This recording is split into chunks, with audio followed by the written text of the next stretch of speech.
Hi, I'm Larry Nespoli with the New Jersey Council of County Colleges. At New Jersey's community colleges, we believe that our students, as well as all citizens, need to be informed about the important issues facing higher education. That's why we're proud to support programming produced by the Caucus Educational Corporation and their partners in public television.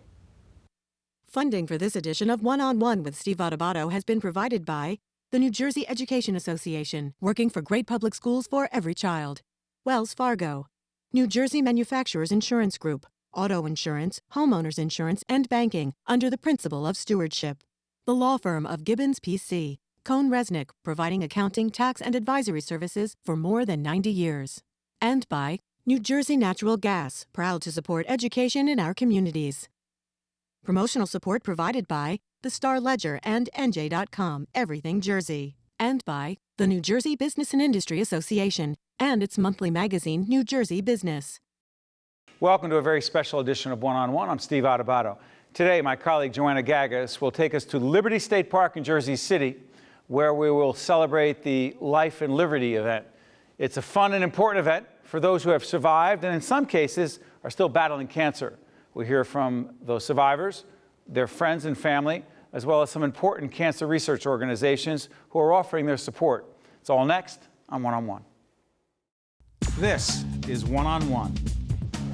When you first heard that they were doing Charlie Rose and Gayle King, didn't you go, what? People like laughing at others, so I don't mind if the other is me. See, you go right into the character. That's what it is.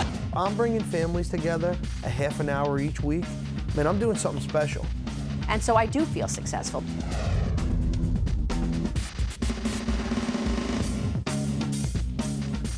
I'm Joanna Gagis. Today we're in Liberty State Park in Jersey City, where we're celebrating the brave men and women who have battled and survived cancer. This event brings together those survivors, their friends and family, as well as some cancer research organizations that are sharing information and lending support. So come with us, because today we are celebrating life and liberty.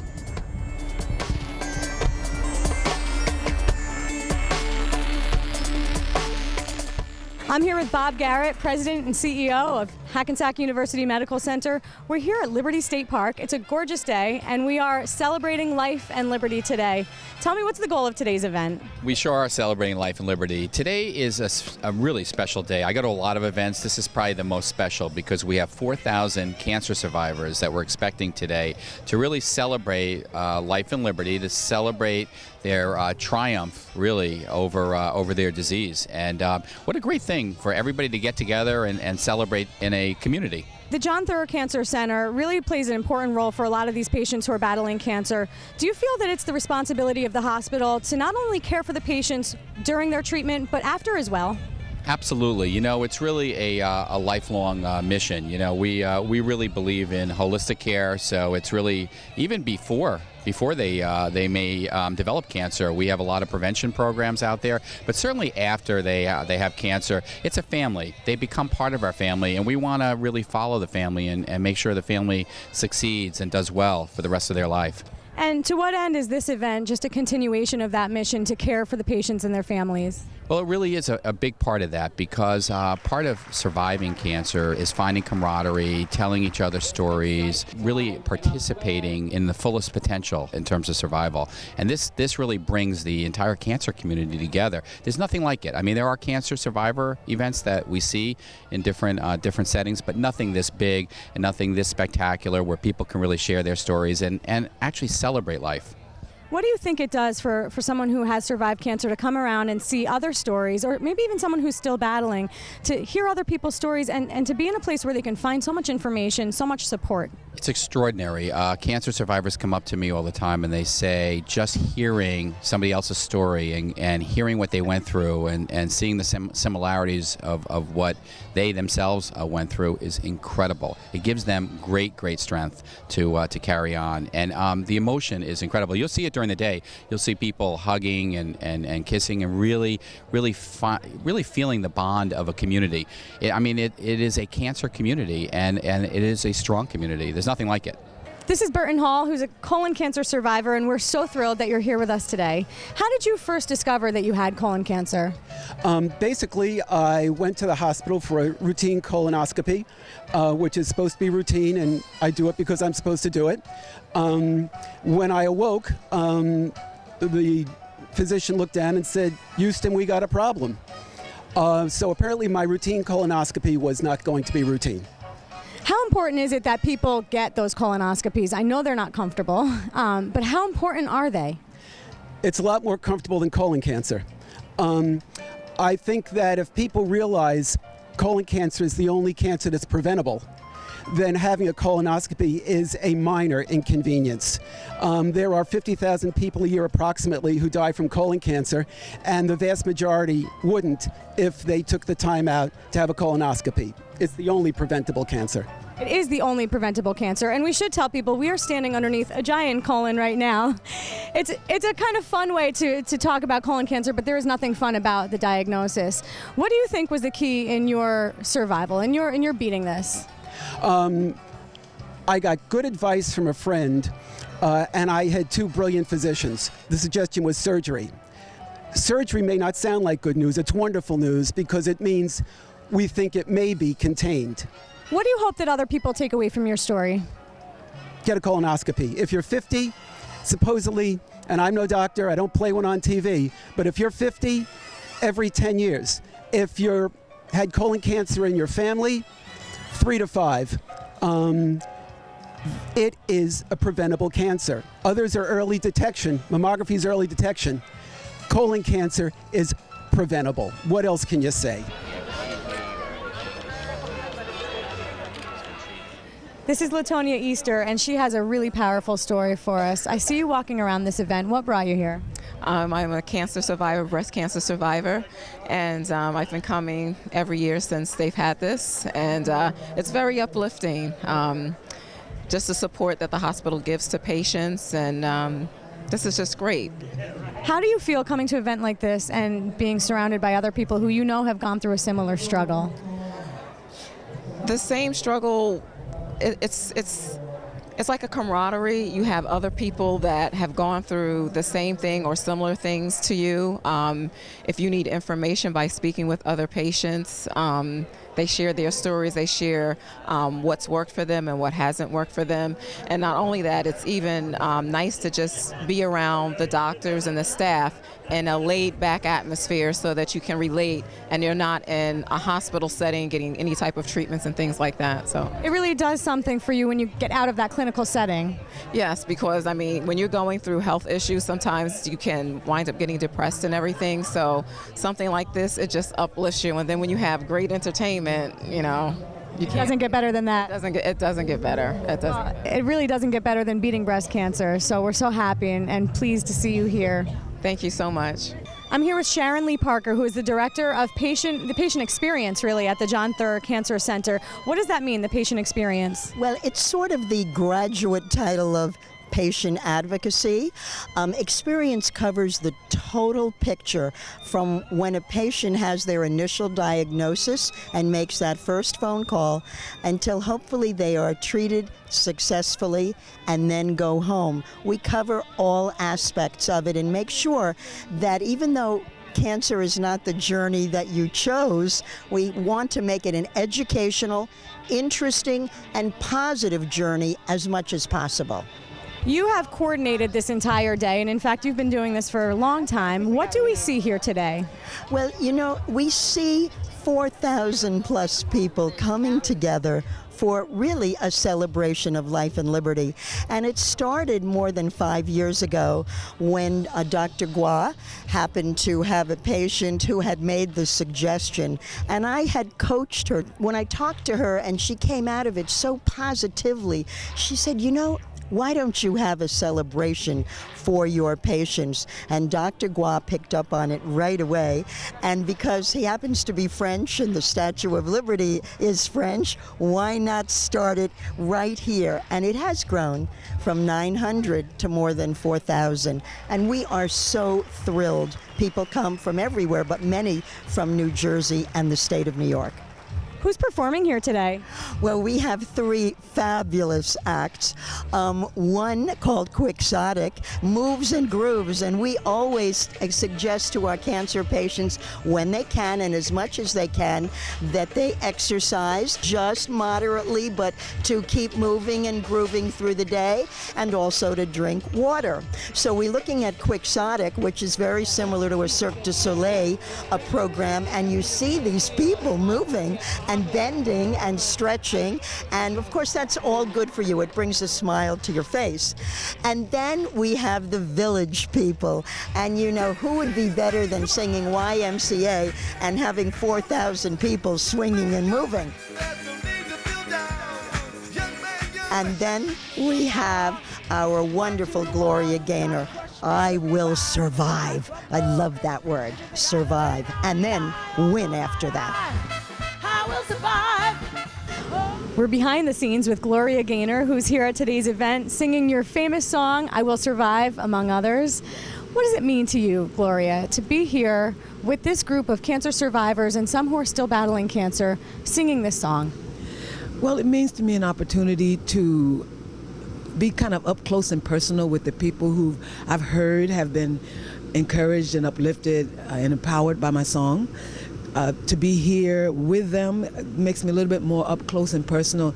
It's quite a bit different from, you know, dropping some money into an envelope and putting it in the mail, you know, or hearing that people have heard your song and been encouraged by it. But to see their faces when you're singing the song and to hear them shouting and singing the song along with you and that they know every word is very, very encouraging for me. Really does add meaning and purpose to my life.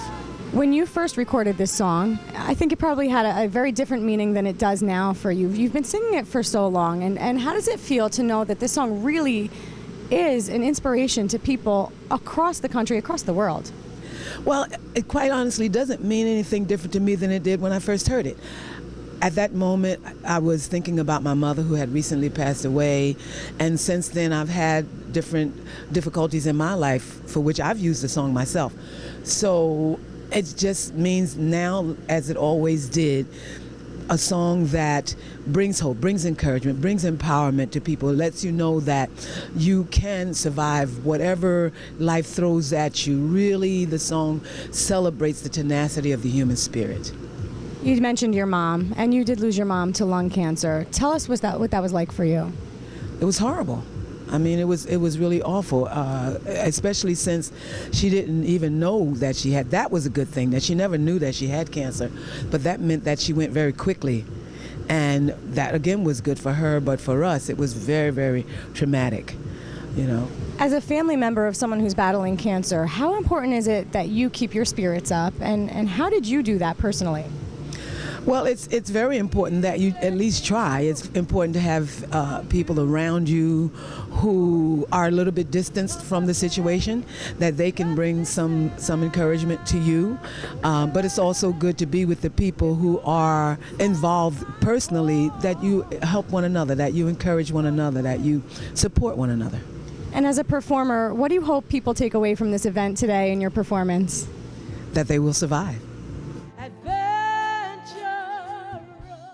I'm here with a wonderful group of people. As you can see, they're honoring Sweet Caroline. Who is Sweet Caroline? Caroline is our daughter, my daughter Charlie and my daughter. And it's an honor and a privilege to be here. Caroline died in June. She had glioblastoma, which is a brain tumor. We love you, Caroline. She's just an inspiration to each and every one of us. And we miss her so much. You're wearing these Sweet Caroline shirts. What brought you all together, and why are you here at this event? Well, we were there along the way, and everything that was going on with her in the hospital and all through the whole process, and we made shirts and these bracelets to be able to remember her name forever and make t-shirts so we can wear them to honor her. Tell us a little bit about who Caroline was and why this is significant of who she was. Well, Caroline, we all knew Caroline from growing up or college, and the reason we're at an event like this is because her doctor and surgeon decided to create a foundation in her name, and it's the Caroline Vandermark Spine and Brain Cancer Research Fund. So this is probably our one time that we'll be here, but it's just because they are honoring her, and that's why we came to show our support. We thank you all for showing your support, and we will keep Caroline in our memory. But academically speaking, it's really exciting what's happening in our cancer center. The future is really bright. I'm here with Dr. Andre Gua, who is the chairman and executive director of the John Thurr Cancer Center at Hackensack University Medical Center. What was the genesis of today's event? It's actually a great event that was generated after I treated a patient who worked at the Statue of Liberty, and I had the idea of doing something for the patient to help each other, celebrate their success, their battles, and get together to encourage each other. And how important is that community support, that people who are battling cancer get together and support each other? There's actually data that suggests that cross-encouraging this way help patients go through the journey of cancer. And it's really helpful, the proof of the success of the event. Patients coming, the first year we had 700 patients, we had 4,000 last year. How important is a positive, upbeat attitude when it comes to battling cancer? It's true in life for everything. So when it comes to battle for cancer, it's even more important. I think it's really important that as patients, we recognize our patient and the physician working as a team to try to help them. And once you have this kind of attitude yourself as a physician, you actually help the patient get on board and fight better. You're here today, you're dressed casually, you're celebrating with your patients.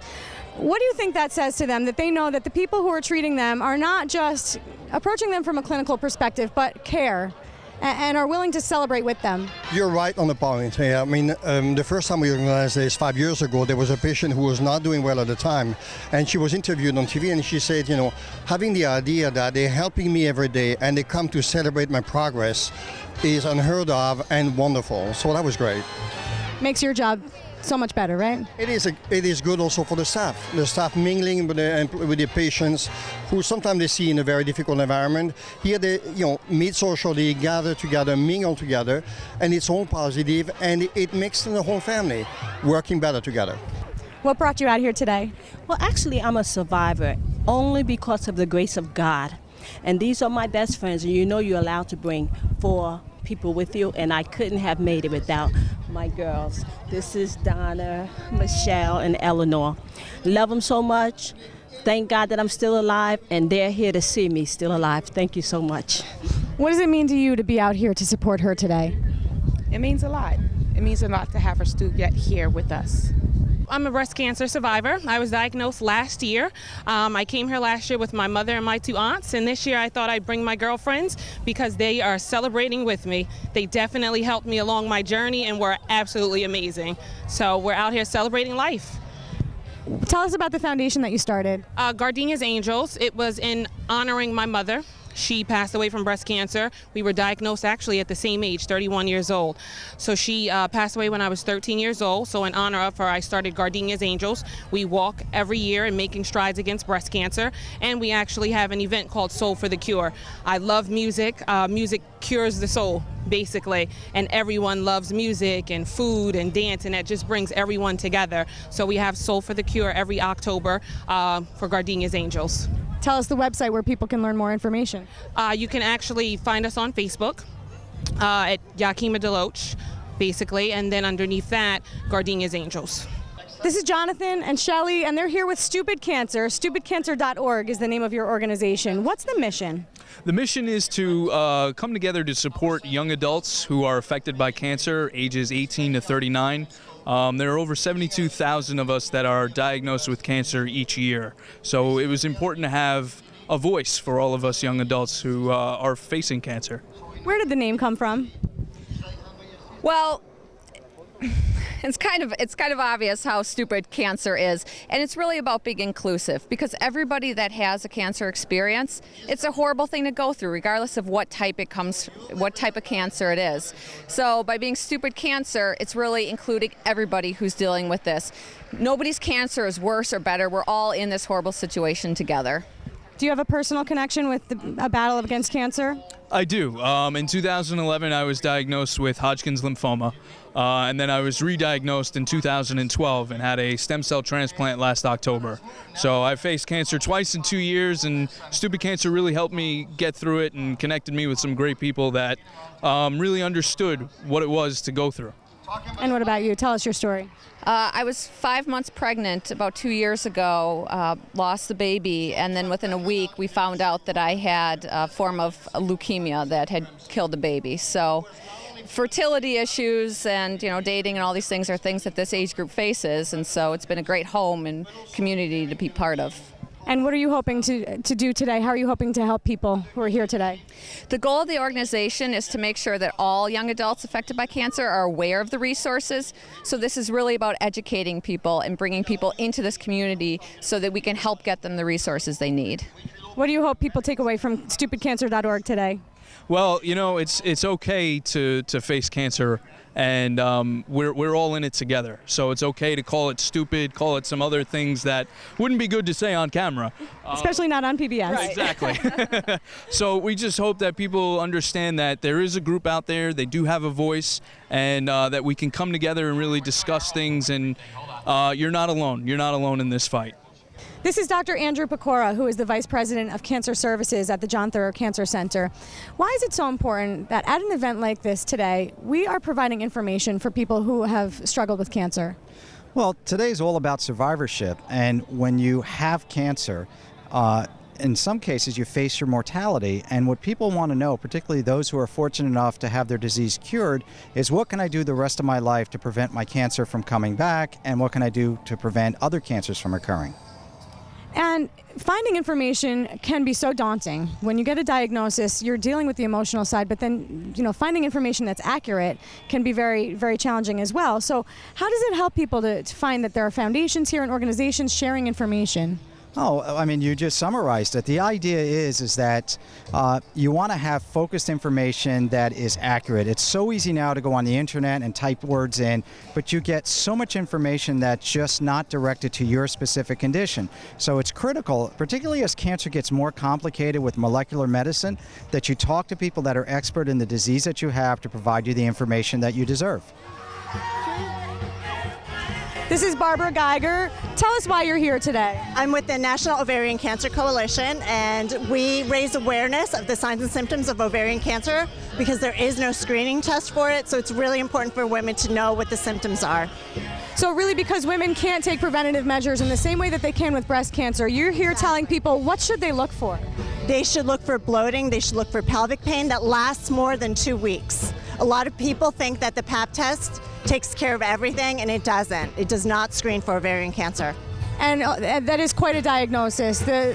Tell us what happens when someone is diagnosed with ovarian cancer right now. Many of the diagnoses happen in the later stages because women just tend to ignore these symptoms, thinking that it's just part of normal menopause womanhood, and it's not. It's something to really be aware of. And if you're not feeling right, go to your doctor. What other kinds of outreach do you do besides coming to events like this and sharing information? We have our Run Walk, which takes place in West Orange, New Jersey once a year, and we give presentations, and we just try and do outreach any way we can. Gentlemen, you're here with Us Too. What is Us Too? Us Too is an international organization of prostate cancer survivors. And basically it's for men who have been newly diagnosed with prostate cancer, all the way to men who might have had prostate surgery 20 years ago, and all in between. So for men who are newly diagnosed, it's very important because they can talk to someone who's been through the procedure they're considering. The support groups are just so important for newly diagnosed men because most men don't really want to talk about it and involved in that kind of thing, and it really is scary considering all the possible ramifications of this. So it really is great. In my journey, I went to lots of different support groups all over the state just to gather lots of information to kind of decide what direction I wanted to go with my treatment. So is this still pretty hush-hush? Men don't talk about these kinds of things, and they don't really talk about their health concerns. Well, men are a little shy about these things, and what I do is I really profile black women and Latin American women and go to them and tell them that their husbands, their lovers, their nephews, their uncles, their cousins, and to go to the men folk and try to convince them that they should be checked, they should have a PSA test. So that's what I do. PSA stands for? Prostate-specific antigen. Have you reached anyone today? Anyone who you know you've made an impact on? Quite a few people, because the main thing that we've been wanting to get out is to let people know to have the PSA test, and people have been very supportive of that. And there's been a national conference that is saying that maybe you shouldn't get a PSA test. None of us believe that. If I hadn't gotten a PSA test with the type of prostate cancer and the way mine was going, I would be in dire straits at this point in time. So I'm so glad that I did. What is the Leukemia and Lymphoma Society here doing today? We are here to distribute information to those affected by blood cancers and related blood disorders. That we are here to be a resource to them and their families. We have a number of programs that can be of help, including patient financial aid, copay assistance, support groups, and other emotional support services. We also advocate for better public policies, so there are some great ways for them to get involved. And we also invest heavily in research, so we have a lot of information about that as well.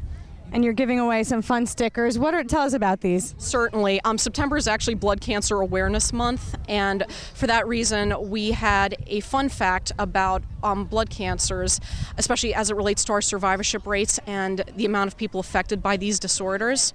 And so we took those facts that were put together by our national office and turned them into stickers to raise awareness. And that's what you have right here. Yes, ma'am. And is it true that an estimated 1.1 million people in the U.S. are living with or are in remission from blood cancer? That's what this says? Mm-hmm. That's correct. And furthermore, in the United States, every 4 minutes a new person is diagnosed with a blood cancer. And then unfortunately, every 10 minutes we lose somebody to one of these conditions. It's not a joke. So important that you're out here sharing information and that the public understand what this really means. I will survive. And as long as I know how to love, I know I'm still alive. I've got all my life to live, and I've got all my love to give, and I'll survive. I will survive. I will survive.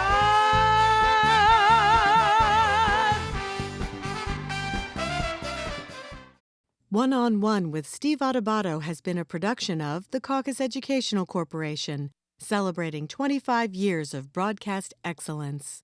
Funding for this edition of One-on-One has been provided by the New Jersey Education Association, Wells Fargo, New Jersey Manufacturers Insurance Group, the law firm of Gibbons PC, Cohn Resnick, and by New Jersey Natural Gas. Transportation provided by Airbrook Limousine, serving the metropolitan New York, New Jersey area. One-on-One with Steve Adubato has been produced in partnership with St. Joseph's Healthcare System. One-on-One with Steve Adubato has been made possible in part by New Jersey State Nurses Association. Hi, I'm Daniel Misa, and I'm a staff nurse who works in a hospital. Nurses are educated and prepared to work in many places and areas, like hospitals, clinics, in research, and in the military. As members of the New Jersey State Nurses Association, we thank you for the trust you've given us. Since being included in the Gallup poll in 1999, nurses have been ranked as the most trusted profession every year, except in 2001, when firefighters received top honors. We are proud you have given us that honor.